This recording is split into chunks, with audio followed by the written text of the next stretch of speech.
ఎప్పటికప్పుడు తాజా వార్తలను అందిస్తున్న జీకే న్యూస్ కు స్వాగతం.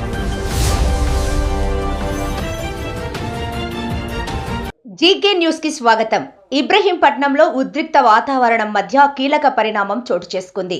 జోగి రమేష్ కుటుంబాన్ని పరామర్శించిన అనంతరం వైఎస్ జగన్మోహన్ రెడ్డి మీడియా సమావేశం నిర్వహించారు. జరిగిన ఘటనపై తీవ్ర ఆవేదన వ్యక్తం చేశారు. ఇది సాధారణ రాజకీయ వివాదం కాదని, ప్రత్యక్ష దాడికి పరాకాష్ట అని ఆరోపించారు. బాధిత కుటుంబానికి పూర్తి స్థాయిలో నా మద్దతు ఉంటుందని, న్యాయం జరిగే వరకు పోరాటం ఆగదని స్పష్టం చేశారు. ప్రస్తుత రాష్ట్ర పరిస్థితులపై కూడా ఆయన ఘాటైన వ్యాఖ్యలు చేశారు. ప్రతిపక్ష నేతలపై కేసులు, దాడులు, భయపెట్టే రాజకీయాలపై చంద్రబాబు నాయుడు ప్రభుత్వం సమాధానం చెప్పాల్సిందేనని డిమాండ్ చేశారు. ప్రజాస్వామ్యాన్ని కాపాడాల్సిన బాధ్యత రాష్ట్ర ప్రభుత్వంపై ఉందని ఆయన పేర్కొన్నారు. రాష్ట్ర ముఖ్యమంత్రి చంద్రబాబు నాయుడు భయపడితే అభయానికి తల వంచేది లేదని గట్టిగా హెచ్చరించారు. ఈ మీడియా సమావేశంతో రాష్ట్ర రాజకీయాల్లో మరోసారి చర్చనీయాంశముగా మారాయని ఆయన వెల్లడించారు. అక్కడ అంబటి రాంబాబు అన్న ఇంటి దగ్గరికి వెళ్ళినప్పుడు కూడా 5 కార్లను ధ్వంసం చేశారు, ఇంట్లో చొరబడ్డారు, అద్దాలను పగలగొట్టారు, ఇంట్లో ఆడవాళ్ళందరినీ కూడా దుర్భాషలాడారు. ఆఫీస్ పక్కనే ఉంది, పక్కనే ఉన్న ఆఫీస్లోకి వెళ్ళారు, ఆఫీసును తగలబెట్టారు. ఇవన్నీ కూడా పోలీసుల సమక్షంలోనే జరగడం చూసాం. అక్కడ జరిగిన ఘటన కూడా మనం గమనించినాం. సాయంత్రం 4:30-5 గంటలకు మొదలు పెడితే అర్ధరాత్రి 1 గంట దాటిన తర్వాత కూడా దహనకాండ జరుగుతూనే ఉన్నది.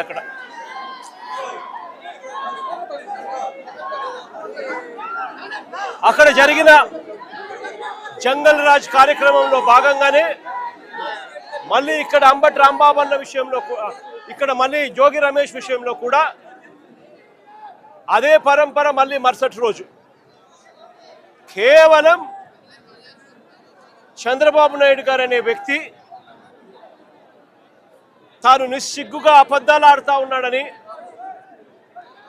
తాను నిస్సిగ్గుగా ప్రజలను పెడదోవ పట్టించాడు అని సాక్షాత్తు సిబిఐఏ, మేం కాదు, సాక్షాత్తు సిబిఐఏ చంద్రబాబు నాయుడు గారు చెప్తా ఉన్న అబద్ధాలను తేటతెల్లం చేస్తూ సిబిఐ ఛార్జ్ షీట్ దాఖలు చేసింది. చంద్రబాబు నాయుడు గారు ఇంతకు ముందు వరకు కూడా చెప్తా వస్తా ఉన్నట్టుగా జంతువుల కొవ్వు కానీ, గొడ్డు మాంసం కొవ్వు కానీ, పంది కొవ్వు కానీ, చేప నూనె కానీ కలిసింది నూనెలో, అటువంటి మాంసాహారం కలిగిన ఆ నూనెను లడ్డూ తయారీలోకి వాడి వెంకటేశ్వర స్వామి భక్తుల మనోభావాలను దెబ్బతీసే విధంగా చంద్రబాబు నాయుడు గారు అన్యాయమైన దుష్ప్రచారం చేశాడు. నిజంగా ఎంత అన్యాయమైన దుష్ప్రచారం చేశాడు అనంటే, చంద్రబాబు నాయుడు గారు ముఖ్యమంత్రి కానంత వరకు కూడా వెంకటేశ్వర స్వామి ప్రసాదాన్ని ఎవరైనా ఇస్తే కళ్ళు మూసుకొని 2 కళ్ళకు ఇలా అద్దుకొని ఇలా తినే పరిస్థితి నుంచి వెంకటేశ్వర స్వామిని అగౌరవపరిచిన వ్యక్తి ఎవరైనా ఉన్నారు అనంటే అది చంద్రబాబు నాయుడు గారే. వెంకటేశ్వర స్వామి ప్రసాదాన్ని, ఆ ప్రతిష్టను దిగజార్చిన వ్యక్తి ఎవరైనా ఉన్నారు అనంటే అది చంద్రబాబు నాయుడు గారే. ఒక అబద్ధాన్ని క్రియేట్ చేసి, ఆ అబద్ధానికి రెక్కలు కట్టి, ఆ అబద్ధాన్ని దుష్ప్రచారం చేసి కేవలం రాజకీయాల కోసం దేవుడిని కూడా వాడుకున్న వ్యక్తి ఎవరైనా ఉన్నారు అనంటే ఈ ప్రపంచంలో అది ఒక చంద్రబాబు నాయుడు గారు మాత్రమే. నిజంగా సిబిఐ ఇలాంటి చంద్రబాబు నాయుడు చేస్తూ ఉన్న ఈ అవాస్తవాలన్నీ, చంద్రబాబు నాయుడు గారు చెప్తా ఉన్న ఈ అబద్ధాలన్నీ కూడా అబద్ధం అని చెప్పి తేల్చింది. సిబిఐ ఫైల్ చేసిన ఛార్జ్ షీట్లో ఏకంగా NDDB, national dairy development board research institute సంబంధించిన lab report, NDRI national development research ఇన్స్టిట్యూట్కి సంబంధించిన ల్యాబ్ రిపోర్టు, ఈ 2 కూడా కేంద్ర ప్రభుత్వ సంస్థలు, రీసెర్చ్ ఇన్స్టిట్యూట్స్. వీళ్ళు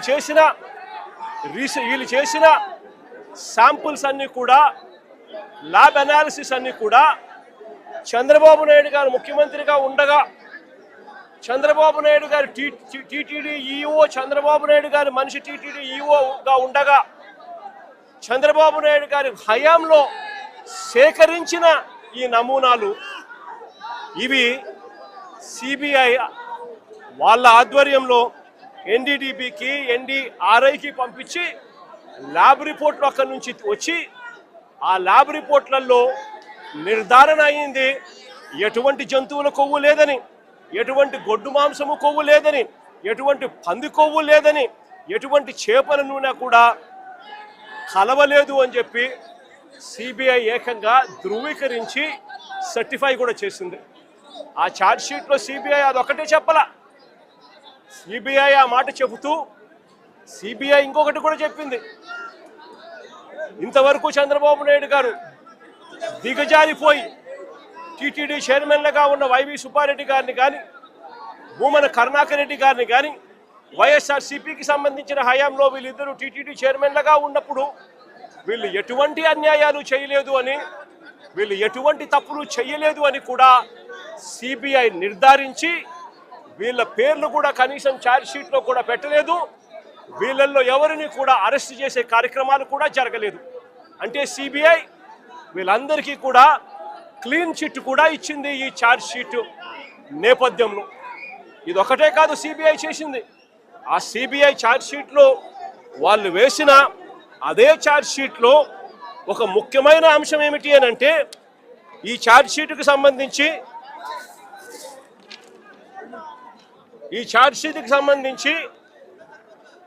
page number 62లో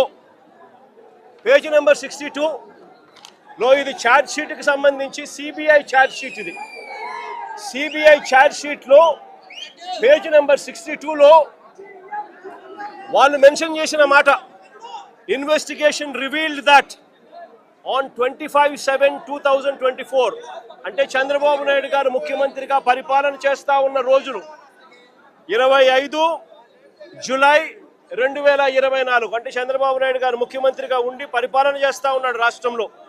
investigation revealed that on 25/7/2024 TTD rejected the 4 ghee tankers, i.e. 5th to 8th tankers supplied by MS AR Dairy Food Private Limited A1 based on the NDDB calf lab test report, and asked them to lift the said 4 tankers immediately from the TTD marketing godown, and the same was communicated to MS AR Dairy Food Private Limited through a mail. అదే page number 64, అదే charge sheet CBI వేసిన charge sheet page number 64 దాన్ని కొనసాగిస్తూ, instead of directing the rejected 4 tankers of MS AR Dairy Food Private Limited, they directed the 4 drivers to MS Shri Vaishnavi Dairy Specialities Private Limited to conceal 4 rejected tankers. Accordingly, the drivers secretly took possession of the 4 rejected ghee tankers and diverted them to a concealed location near Sri Raghavendra Crusher, approximately 2 kilometers away from the MS Shri Vaishnavi Dairy Specialities Private Limited on 27/7/2024 at 4 a.m.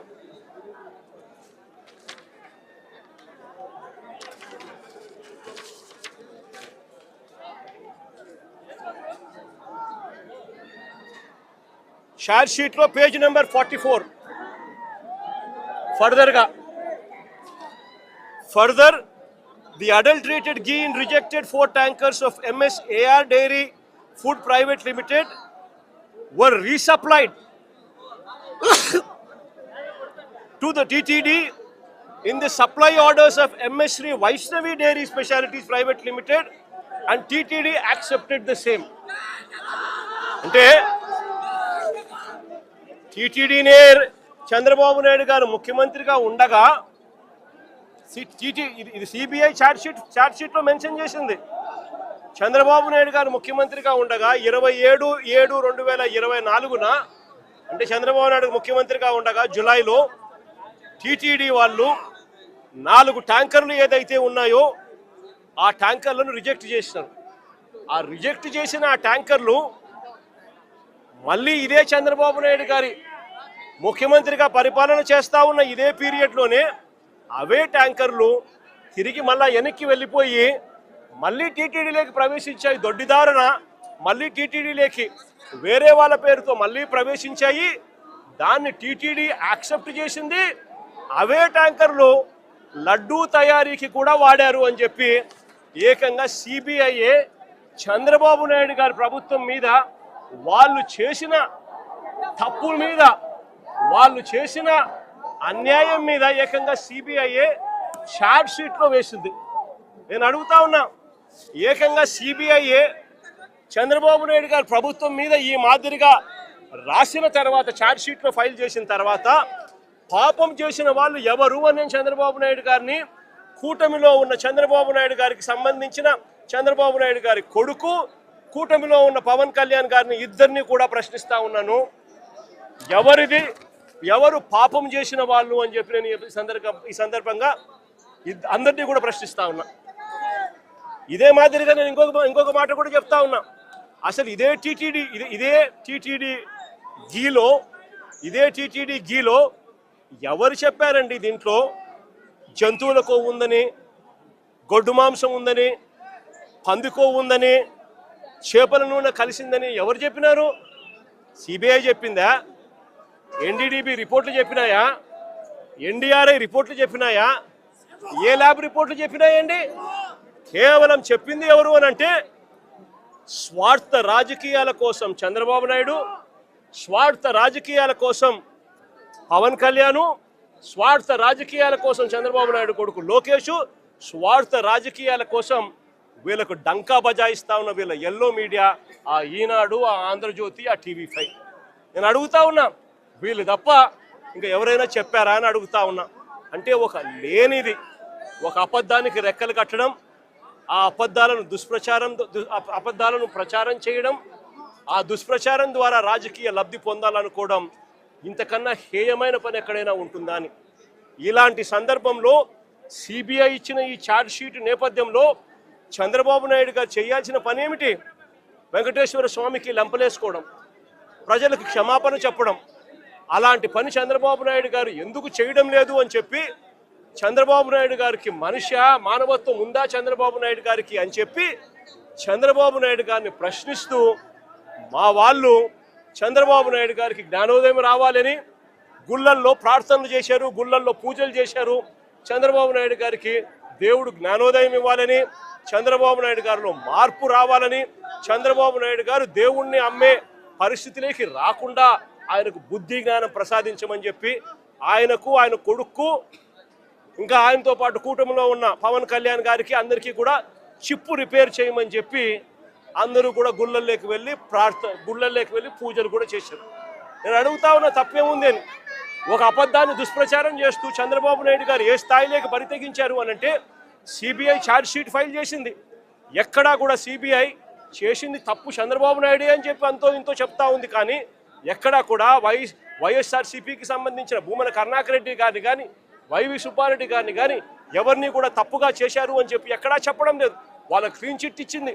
NDDB రిపోర్ట్లు క్లియర్గా ఉన్నాయి, NDRI రిపోర్ట్లు కూడా క్లియర్గా ఉన్నాయని చెప్పి CBI ఏకంగా charge షీట్లో ఫైల్ చేసిన తర్వాత ఈ పెద్ద మనిషి చంద్రబాబు నాయుడు గారు ఫ్లెక్సీలు కట్టి తప్పుడు ప్రచారం చేయడం ధర్మమేనా అని అడుగుతా ఉన్నా, న్యాయమేనా అని అడుగుతా ఉన్నా. అటువంటి ఫ్లెక్సీలు, అటువంటి అన్యాయమైన మాటలు దాంట్లో రాసి తప్పుడు ప్రచారం చేస్తూ ఉన్న నేపథ్యంలో చంద్రబాబు నాయుడు గారిని ఎవరైనా కూడా ఈ వాస్తవాలన్నీ కూడా చెబుతూ చంద్రబాబు నాయుడు గారిని ఎవరైనా గట్టిగా నిలదీస్తే చంద్రబాబు నాయుడు గారిలో అసహనం వచ్చి ఏ స్థాయిలోకి వెళ్ళిపోయాడు అని అంటే, మొన్న అంబటి రాంబాబు అన్న విషయంలో చూసాం జంగల్ రాజ్ పరిపాలన ఎలా జరిగింది అని. దానికన్నా ముందు విడుదల రజనీ గారిని ఏ రకంగా అటాక్ చేసినారో చూసినాం. దానికన్నా అదే రోజు బోళ్ళ బ్రహ్మనాయుడు అన్నను ఏ రకంగా అటాక్ చేసినారో చూసినాం. కొద్దిగా అటు ఇటుగా కాకాని గోవర్ధన్ అన్నను ఏ రకంగా అటాక్ చేసినారో చూసినాం.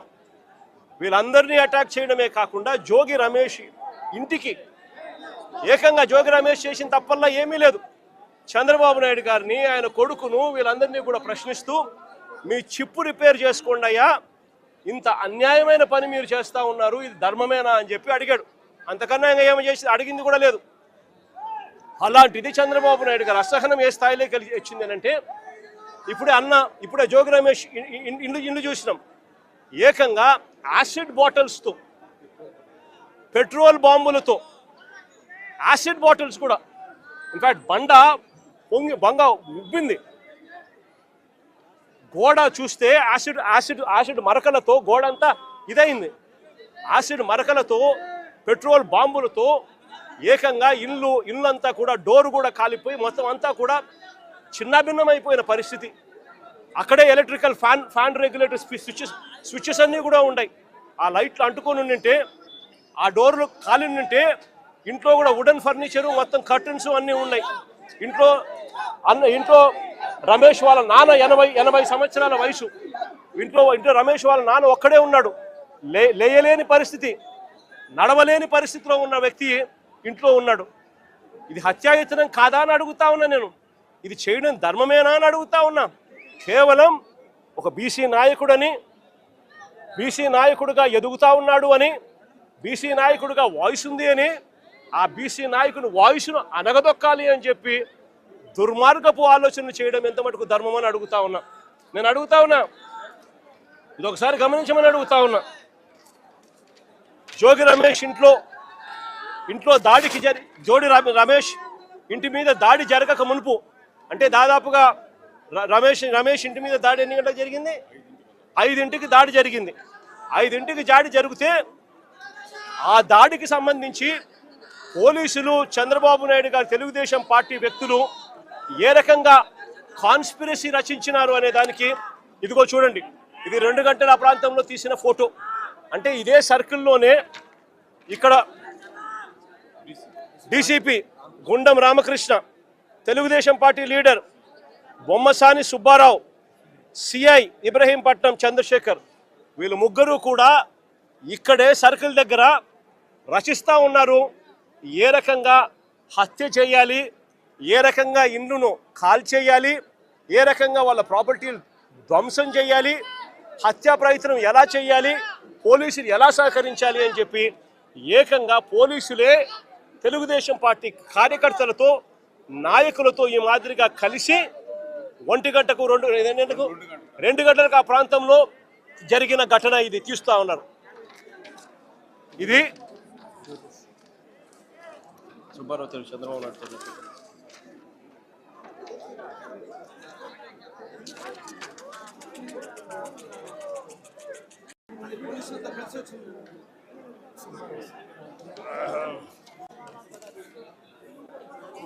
కన్ఫ్యూజ్ అవుతున్నావు, నన్ను కన్ఫ్యూజ్ చేయి. ఇదే సుబ్బారావు, చంద్రబాబు నాయుడు గారు కొడుకు లోకేష్. ఈ మాదిరిగా కాన్స్పిరసీ రచించి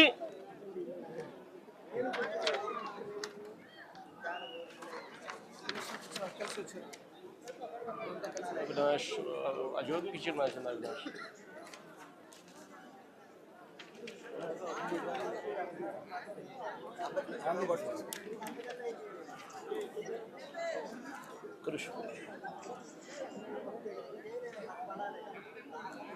ఈ మాదిరిగా కాన్స్పిరసీ రచించి 5 గంటలకు ఆ ప్రాంతంలో ఏకంగా తెలుగుదేశం పార్టీ నాయకులను కూడా, వీడియో ఫుటింగ్ కూడా ఉంది, తెలుగుదేశం పార్టీ నాయకులు పోలీసులను కూడా వెంటబుచ్చుకొని ఏ రకంగా అందరూ కలిసికట్టుగా ఇక్కడికి వచ్చినారు అనేది వీడియో క్లిప్పింగ్ కూడా ఉంది మన దగ్గర.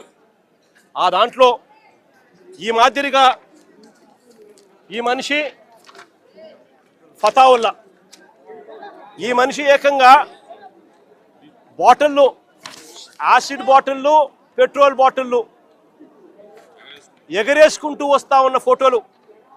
ఈ మనిషి విజయవాడకు సంబంధించిన తెలుగుదేశం పార్టీకి సంబంధించిన నాయకుడు. ఈ మనిషి ఏకంగా నిప్పంటిచ్చాడు పోలీసుల సమక్షంలోనే. ఈవిడ కూడా ఫతావుల్లాతో పాటు ఇదిగో ఇక్కడ ఫతావుల్లాతో పాటు ఈ ఆశా అనే ఈవిడ కూడా విజయవాడకు సంబంధించిన ఈవిడ కూడా ఈ మాదిరిగా వచ్చి ఈ మాదిరిగా జోగి రమేష్ ఇంటిపై రాళ్ళు వేయడము దాడులు చేయడము పోలీసుల సమక్షంలోనే జరుగుతూ ఉంది.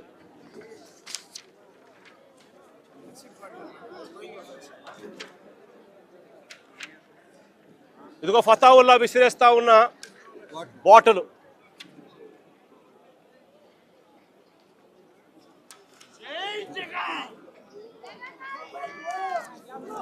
ఇదిగో ఫతావుల్లా చంద్రబాబు నాయుడు గారి కొడుకు నారా లోకేష్తో ఆయనకున్న సత్సంబంధాలు. ఇదిగో ఆయనకున్న సత్సంబంధాలు. ఇదిగో ఆశ వాళ్ళ అమ్మాయి పెళ్లికి కూడా చంద్రబాబు నాయుడు వచ్చిన ఫోటోలు.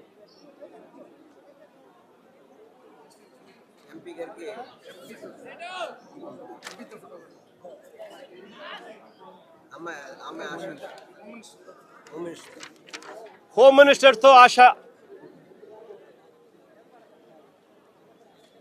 ఏదైనా చూసుకోండి. ఇదిగో ఆశా విత్ లోకేష్. ఫతావలి హోమ్ మినిస్టర్తో. ఇది ఒకసారి గమనించమని అడుగుతా ఉన్నా. ఇది ఒకసారి నేను ప్లే చేస్తా. కనబడతా ఉందా? సుబ్బారావు డీసీపీ పక్కన సిఐ మంతనాలు జరుపుతాను. ప్లే చేయము జోగి ఒకసారి నాకు.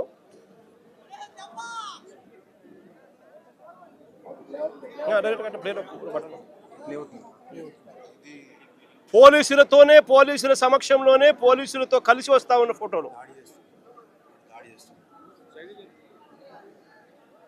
పోలీసులతో వస్తా ఉన్న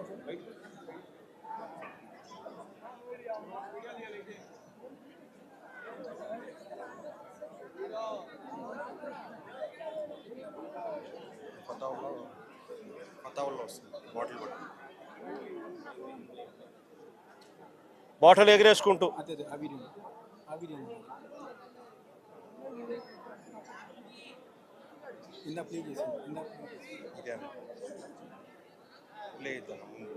పోలీసులు వస్తుంది.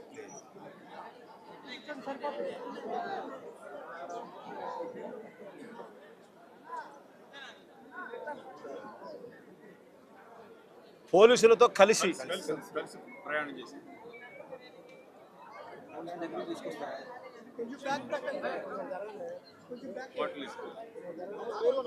పోలీసులు ఏకంగా కలిసి పోలీసులతో కలిసి వీళ్ళు రావడము, వీడియో క్లిప్పింగ్తో సహా బాటిల్ ఇసిరేసి కొట్టడం.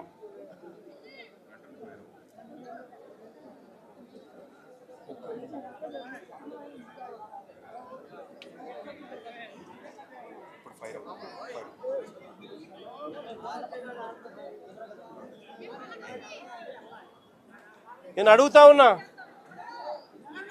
నాగరిక ప్రపంచంలో ఉన్నామా, జంగల్ రాజులో ఉన్నామా అన్నదానికి ఈ వీడియో ఒకటి నిజంగా ఒక నిదర్శనం కాదని అడుగుతా ఉన్నా. ఏకంగా పోలీసులే దగ్గర ఉండి ఈ కమిషనర్ రామకృష్ణకు ఫోన్ చేసింది. జోగి రమేష్ తిరుపతికి పోతా ఉన్నాడు. తంబళ్ళపల్లిలో వీళ్ళు అక్రమంగా ఈయన మీద పెట్టిన కేసుకు సంబంధించిన కోర్టుకు అటెండ్ కావడానికి ఈ విషయం దారిలో తనకు ఫోన్లు చేసి ఈ మాదిరిగా గుమికూడుతూ ఉన్నారు మనుషులు అని చెప్పి 2 గంటల నుంచి 5 గంటల దాకా జరిగిన ఈ ప్రక్రియలో తనకు సమాచారం వస్తే 2 గంటల ప్రాంతంలో తను ఏసీపీకి కూడా ఫోన్ చేస్తే కనీసము లోకల్ సిఐకి కూడా చేస్తే కనీసము నీకు రెస్పాన్స్ కూడా లేదు. కనీసం రెస్పాన్స్ కూడా లేదు. సిపి కనీసం ఫోన్ కూడా ఎత్తలా. నేను అడుగుతా ఉన్నా, ఈ మాదిరిగా ఇక్కడే కాదు అక్కడ అంబటి రాంబాబు అన్న విషయంలో కూడా అంతే. పోలీసుల సమక్షంలోనే 5 గంటల నుంచి రాత్రి 1:30 దాకా జరిగిన దహనకాండ పోలీసుల సమక్షంలోనే 5 బండ్లు 5 కార్లు పగలగొట్టారు. పోలీసుల సమక్షంలోనే ఇల్లు తగలబెట్టిచ్చేశారు, ఆఫీస్ అంతా తగలబెట్టారు. పోలీసుల సమక్షంలోనే ఇంట్లో అద్దాలన్నీ కూడా పగలగొట్టారు. పోలీసుల సమక్షంలోనే ఇంట్లో ఆడోళ్ళను కూడా దూషించారు. ఇక్కడ కూడా అంతే, పోలీసుల సమక్షంలోనే పోలీసులే పాత్రదారులుగా పోలీసులు కలిసి చేస్తూ ఉన్న డ్రామాలో ఇదంతా కూడా జరుగుతూ ఉంది. నేను అడుగుతా ఉన్నా, వీళ్ళందరికీ కూడా నేను ఒకటే చెప్తా ఉన్నా, ఇవన్నీ కూడా ఆధారాలు ఎక్కడికి పోలా, ఇవన్నీ కూడా ఆధారాలు ఉన్నాయి. ఎన్హెచ్ఆర్సీ నుంచి సుప్రీంకోర్టు దాకా ప్రతి గడప కూడా తడతాం. రాష్ట్రంలో జరుగుతూ ఉన్న జంగల్ రాజు గురించి ప్రతి ఒక్కరికి కూడా అర్థమయ్యేలా చెప్తాం. ఎక్కడైనా కూడా న్యాయం అనేది డిలే కావచ్చేమో కానీ చంద్రబాబు నాయుడు గారి ప్రభుత్వానికి పెట్టిన దినాలు మాత్రం ఖచ్చితంగా ముగిసాల్సిందే. కళ్ళు మూసుకొని కళ్ళు తెరిచేసరికి 2 ఏళ్ళు అయిపోయాయి. ఇక కళ్ళు మూసుకొని కళ్ళు తెరిచేసరికి మరో 3 ఏళ్ళు కూడా అయిపోతాయి. ఆ తర్వాత వచ్చేది మా ప్రభుత్వమే. ఆ తర్వాత నేను చెప్తా ఉన్నాను, ఇటువంటి అన్యాయమైన ఆఫీసర్లు ఎవరైతే ఉన్నారో, ఎవరైతే కాన్స్పిరసీలో భాగంగా వీళ్ళంతా పాత్రదారులుగా ఉన్నారో, ఈ పోలీస్ ఆఫీసర్లు, ఈ నాయకులు, వీళ్ళతో పాటు వచ్చిన ఈ గూండాగిరి చేసిన వీళ్ళందరినీ కూడా ప్రతి ఒక్కరిని కూడా బోన్లో నిలబెడతాము. ప్రతి ఒక్కరిని కూడా చేసిన అన్యాయానికి శిక్ష వహించక తప్పదు అని చెప్పి కూడా ప్రతి ఒక్కరికి కూడా ఈ సందర్భంగా తెలియజేస్తా ఉన్నాను. చంద్రబాబు నాయుడు గారికి కూడా బుద్ధి జ్ఞానం ఉంటే ఇప్పటికైనా కూడా నేను చెప్తా ఉన్నా, జోగి రమేష్ ఏమన్నాడు, ఊరిక చిప్పు పోయింది అని మాత్రమే అన్నాడు. నేను అడుగుతా ఉన్నా, చిప్పు గన సరిగ్గా ఉంటే ఇవన్నీ ఎవడైనా చేస్తాడా అని అడుగుతా ఉన్నా. చిప్పు గన సరిగ్గా ఉంటే ఎవడైనా ఇలాంటి చేయిస్తాడా అని అడుగుతా ఉన్నా. నిజంగా వీళ్ళకి చిప్పు సరిగ్గా లేదు కాబట్టి ఇవన్నీ చేయిస్తా ఉన్నారు. చిప్పు లేదు కాబట్టి సిబిఐ తమ రిపోర్ట్లో క్లీన్ చిట్ ఇస్తా ఉన్నా కూడా టీటీడీలో ప్రసాదంలో ఎటువంటి గొడ్డు మాంసము, ఎటువంటి జంతువుల కొవ్వు, ఎటువంటి పంది కొవ్వు లేదు అని చెప్పి ధృవీకరించినా కూడా, ఎన్డీడీబీ ల్యాబులు, ఎన్డీఆర్ఐ ల్యాబులు కూడా ఇవన్నీ కూడా ధృవీకరించి చెప్పినా కూడా చంద్రబాబు నాయుడు గారు ఇంకా రాజకీయ స్వలాభం కోసం కుక్కతోక వంకర అన్నట్టుగా చంద్రబాబు నాయుడు గారు, ఆయన కూటమిలో ఉన్న పవన్ కళ్యాణ్ గారు, ఆయన కూటమిలో ఉన్న చంద్రబాబు నాయుడు గారు కొడుకు లోకేష్ అదే పనిగా మళ్ళీ అదే అబద్ధాన్ని చెప్పి మళ్ళీ అదే నిజం చెయ్యాలి అని చెప్పి ప్రయత్నం చేస్తా ఉన్న తీరును ఇప్పటికైనా అనుకోవాలి అని చెప్పి వీళ్ళందరికీ కూడా గట్టిగా చెప్తా ఉన్నాను. దేవుడు గట్టిగా వీళ్ళందరికీ కూడా బుద్ధి జ్ఞానం ఇవ్వాలని కూడా దేవుని కూడా కోరుతా ఉన్నాను.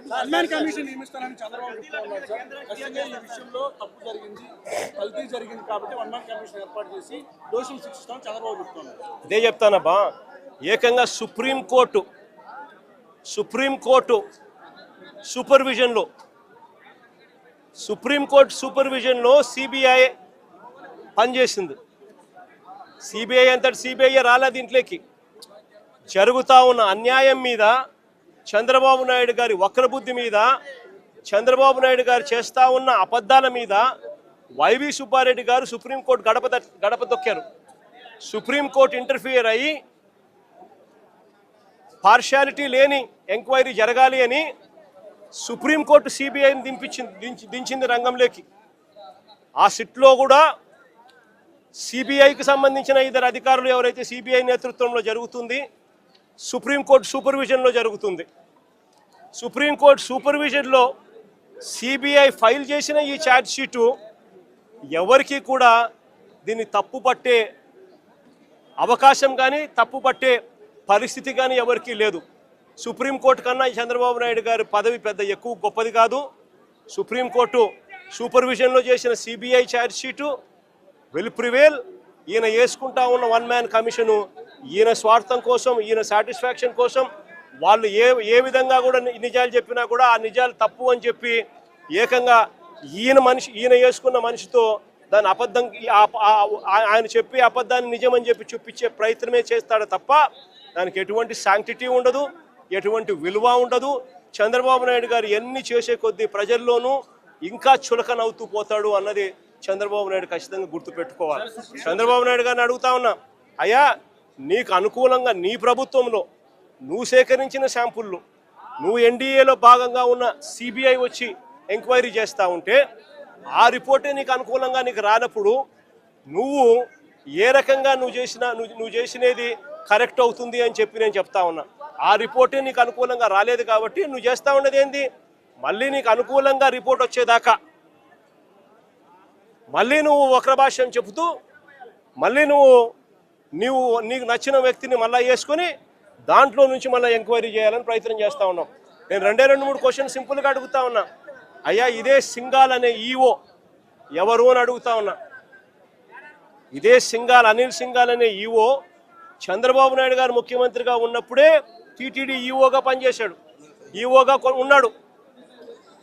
మా ప్రభుత్వం అధికారంలోకి వచ్చిన తర్వాత మేము ఆయన కొనసాగించాం.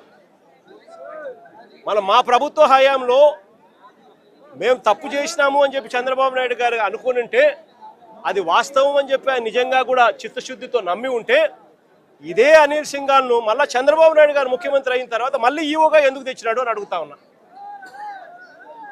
దాని అర్థం ఏమిటి? ఆయన చేసే ఆరోపణలలో చిత్తశుద్ధి లేదని చెప్పడానికి ఇది నిదర్శనం కాదని అడుగుతా ఉన్నా. ఇంకొకటి కూడా అడుగుతా ఉన్నా. శ్యామల్ రావు అనే వ్యక్తి ఈఓగా చంద్రబాబు నాయుడు గారు ఇమీడియట్లీ ముఖ్యమంత్రి అవుతానే టీటీడీ ప్రక్షాళన చేయాలని చెప్పి తీసుకొచ్చాను అని చెప్పి ఆయన చెప్పుకున్నాడు. మళ్ళీ అదే శ్యామల్ రావును చంద్రబాబు నాయుడు ఎందుకు తీసినాడు అని అడుగుతా ఉన్నా. టీటీడీ ప్రక్షాళన కాకమునిపే అయ్యిందా అని అడుగుతా ఉన్నా.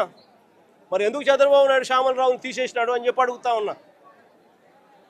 ఇదే చంద్రబాబు నాయుడు గారు ముఖ్యమంత్రిగా ఉండగానే, ఇదే శ్యామల్ రావు ఈఓగా ఉండగానే ఈ ట్యాంకర్లన్నీ కూడా పోవడము, టీటీడీ రిజెక్ట్ కావడము, రిజెక్ట్ అయిన ఈ ట్యాంకర్లు మళ్ళీ తిరిగి టీటీడీలోకి వచ్చినాయని చెప్పి సిబిఐ వాళ్ళు చెప్తా ఉన్న నేపథ్యంలో చంద్రబాబు నాయుడు గారి ప్రభుత్వానికి ఇది మచ్చ కాదా అని అడుగుతా ఉన్నా. రాజకీయాలు చేస్తూ ఉన్న చంద్రబాబు నాయుడు దీనికి సమాధానం చెప్పాల్సిన అవసరం ఉందా లేదా అని అడుగుతా ఉన్నా. పాపం చేసింది ఎవరు అని చెప్పి కూడా ఈ సందర్భంగా మరొకసారి కూడా ప్రశ్నిస్తూ బుద్ధి జ్ఞానం చంద్రబాబు నాయుడుకి రావాలని చెప్పి మరొకసారి కోరుతూ సెలవు తీసుకుంటాను.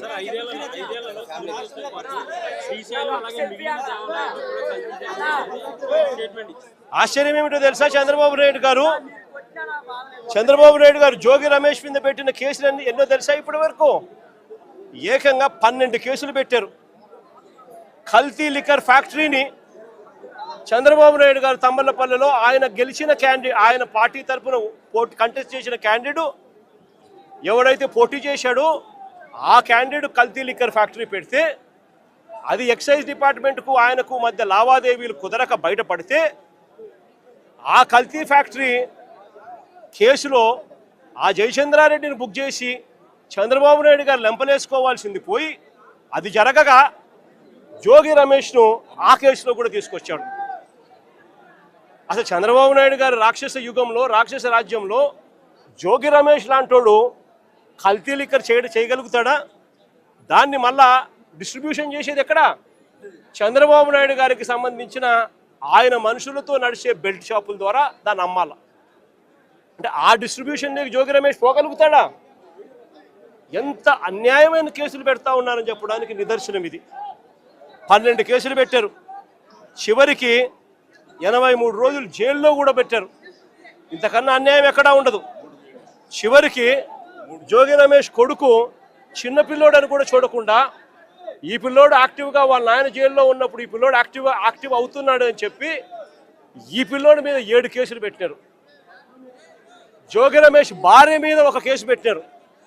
వీళ్ళే పోలీసులే దౌర్జన్యం చేసి వీళ్ళే ఆమె పోలీసుల మీద దౌర్జన్యం చేసింది అని చెప్పి ఆమె మీద కూడా కేసు పెట్టారు. నేను అడుగుతా ఉన్నా, ఇదే చంద్రబాబు నాయుడు గారు బీసీలంటే ఆయనకు ఎంత చులకన అని చెప్పడానికి ఈ ఒక్క ఎగ్జాంపుల్ చాలు రాష్ట్రం మొత్తం తెలుసుకునే దానికోసం.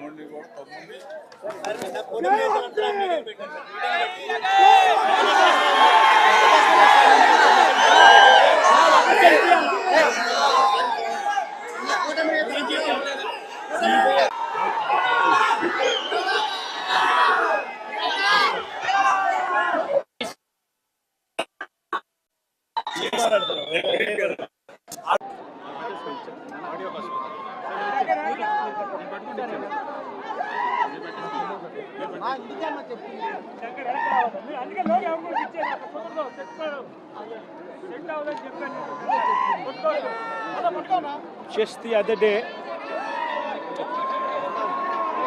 before yesterday, in a similar incident, I had gone to Guntur and I had highlighted the Jungle Raj prevalent in Chandrababu's regime. So much so that Chandrababu Naidu, who was unable to bear the truth, CBI recently filed the charge sheet, closed the investigation, wherein CBI categorically said producing NDDB reports, producing NDRI reports, National Dairy Development Lab reports, National Dairy Research Institute lab reports as well as part of the charge sheet. Ibrahimpatnam నుంచి ఎప్పటికప్పుడు తాజా updates కోసం చూస్తూనే ఉండండి మీ JK news.